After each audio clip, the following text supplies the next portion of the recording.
Сәлеметсіздер ме, құрметті әріптестер? Менің есімім Келес Гүлназ Бейбатқызы, және де мен арнайы пәндер оқытушымын. Біз сіздермен Clear Debate және Case Study технологиялары сын тұрғысынан ойлауды дамыту құралы ретінде педагогтердің біліктілігін арттыру курсының авторымын, және осы курсқа мен сіздерді шақырамын.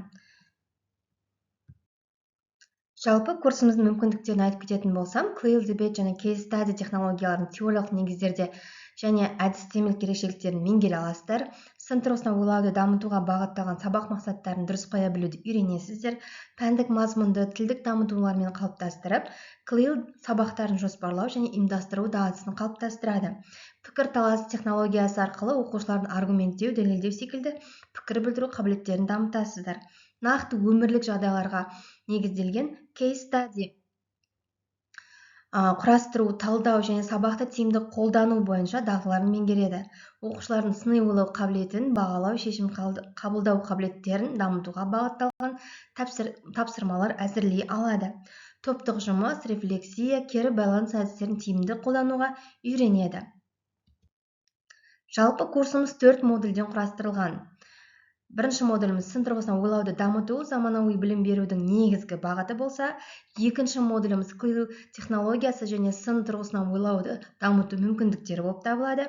Үшінші модуліміз дебат технологиясы, логикалық және аналитикалық ойлауды дамыту құралы. Төртіншісі Case Study технологиясы, нақты жағдай негізінде шешім қабылдау дағдысын дамыту болып табылады екен.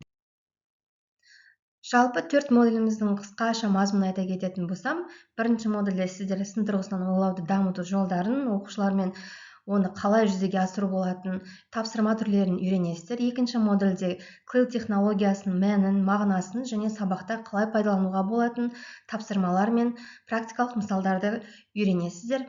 Үшінші модулімізде дебаттың технологиясы, сабақта қандай дебат түрлерін пайдалануға болады, интерактивті бағдарламалардың түрлерімен таныс боласыздар. Төртінші модулімізде Case Study технологиясын қай жағдайда қолдануға болады, оқушының шешім қабылдау және де аргументтеу секілді талдау қабілеттерін дамытатын мысалдар мен әдістерді пайдалана аласыздар. Тағы айтатын кететін жат, бұл курста сіздер Edpuzzle, Mentimeter және де Miro секілді интерактивті бағдарламалармен таныс боласыздар. Бізге қосылыңыз, бізбен бірге ұрпаққа жоғарғы дәрежеде білім беруге және сапалы тәрбиелеуге шақырамыз. Жақсы сау болыңыздар.